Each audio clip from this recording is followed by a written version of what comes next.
Hi, my name is Hunter Cheney. Welcome to the American Heritage Museum in Stowe, Massachusetts. We're at the tail end of March, Women's History Month, and here at the museum we feature several women that are a part of our permanent exhibitions and displays within the museum. But one woman in particular serves as a poignant reminder of volunteer service in World War I, and that is of Nurse Helen Dorr Boylston.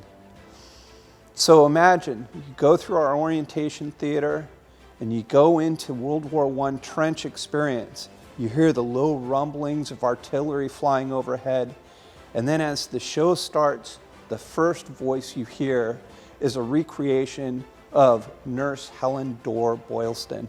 So Nurse Helen was a nurse that actually served along the front-line units in World War I as a nurse anesthesiologist. So she graduated locally. She was part of the Massachusetts General Hospital's nurse program. She graduated in 1915.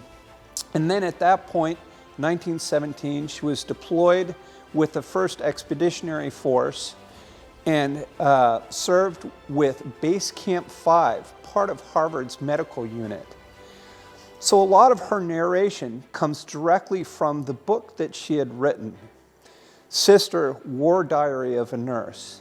And in that book, she describes the absolutely harrowing conditions that she endured as she fought along other medical professionals, doctors and nurses, tending to the hundreds of thousands of wounded that came off of the front lines in World War I. She became a prolific writer, and a lot of her books were well read by young women across the United States in the 20s and 30s. She was a true inspiration to women in the medical profession. She eventually got to the rank of captain as a nurse anesthesiologist. After World War I, she went on to serve with the Red Cross throughout Europe, and then eventually came back to the United States, to New Bedford, and then moved to Connecticut, where she passed away in the early 1980s.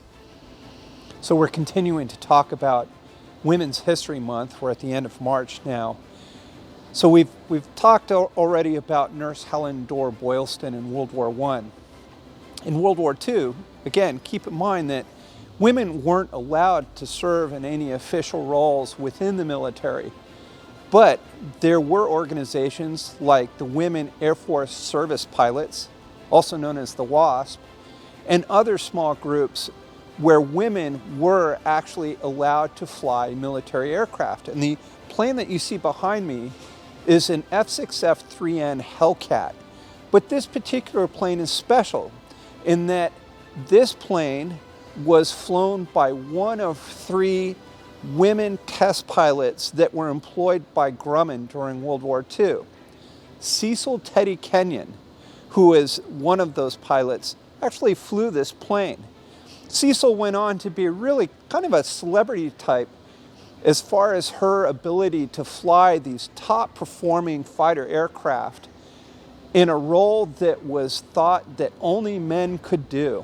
So she really was quite well known, was featured in several advertisements for cigarette companies, other types of things, including for Grumman itself.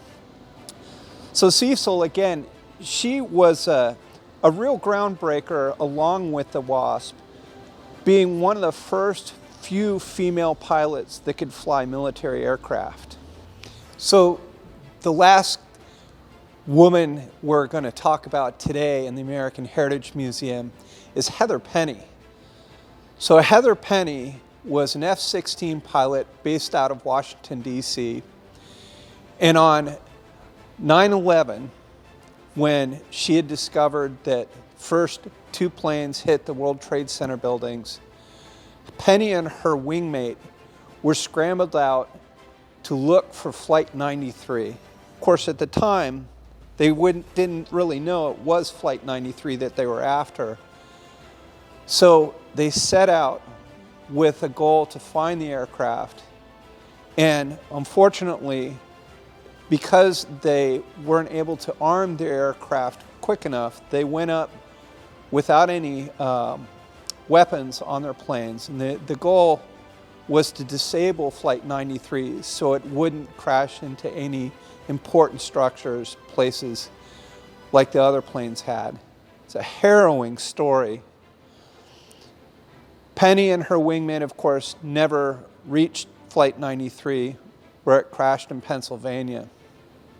So as part of the American Heritage Museum's exhibits, we feature Penny in a video presentation where she talks about that day and her experiences in scrambling her jet to try and intercept Flight 93 to prevent it from crashing.